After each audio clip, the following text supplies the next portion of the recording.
got any experience anywhere you've worked before? You have something you can show me? Like, so what can you do, bruh? What's happening, good people? I thought it would be interesting to do a Q&A and see what people think about, talk about when it comes to design, business of design. I'll try to answer from my own experience and point of view. The questions are on my phone. I'm filming with my phone, so I'm gonna put the phone down and get the camera now. Yes, I thought this through. I thought this right from the beginning. Alright, let's talk about this. This question 1 is the bebas noye. Guys, I don't know how to pronounce this word, so if you could kindly just DM me and let me know how you properly say this word. Bebas noye. Bebs. The bebas noye font overused. Honestly, I don't know, bro. I'm gonna say no. I'm gonna say yes. Yeah, because it's no, it's used. No, it's not. Look, it's my favorite font. One off. It's the font I use for Finesse Apparel. I think the italics version, or if you just edit it into italics, it is the version behind the Nike logo. So it's fire. It's got time on it, but it still has time to go.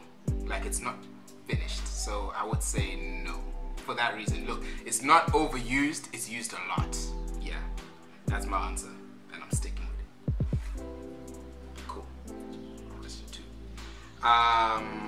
How's the industry due to COVID, so the pandemic? There's obviously the terrible side of the situations we're going in. You know, not one family hasn't been affected. It's been terrible. But on the flip side of the coin, for the industry, it's done better for the industry. So what's happened is a lot of people have lost their jobs, and so they've all gone home. COVID has forced them to start the thing they've always wanted to do. A lot of startups have arrived to the scene. And a lot of people, bigger companies, have joined the digital space. Because of that, more people need logos, more people need websites, more people need business cards, letterheads and stuff, because they got a brand, the thing they've just started, and etc. So I would say that's what's happening in the industry. There's a lot more diversity. Yeah, you can create more things because you have to be innovative. When a lot of people come to one particular thing, you've got to innovate in order to stand out. So that's also being looked for. So because of that, it's affected it in a positive way, I would say, but the situation is negative. So I'm in no way saying that I'm for or with this whole COVID thing. Yeah, that's how it's affected the industry. Next, the third question is, how did I start? I'm getting a phone call. Must be a mistake. Okay, how did I start? Okay, I'm gonna cover this more in depth. I'm gonna launch like a podcast really soon, working on it with a friend of mine. But to answer the question, because I said I would, when I was in high school, I got a pad, and I wrote everything I wanted my career to be like. So I was like, I want a job where I can work from home or wherever I am.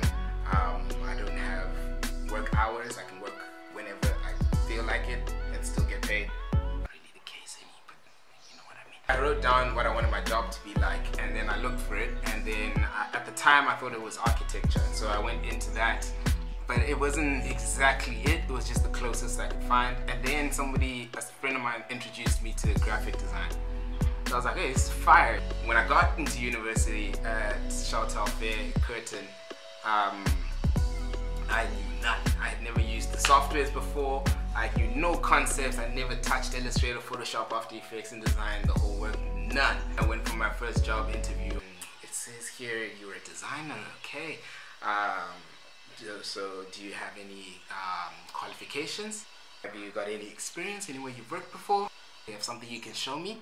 Like, so what can you do, bruh? I'm good with concepts, and I got hired for that. And so I did a whole bunch of video concepts, and I helped with things like that. But yeah, I knew nothing. So, but I've always been I want to do this. I want to just dive in and see if I like it or not. So that's how it happened.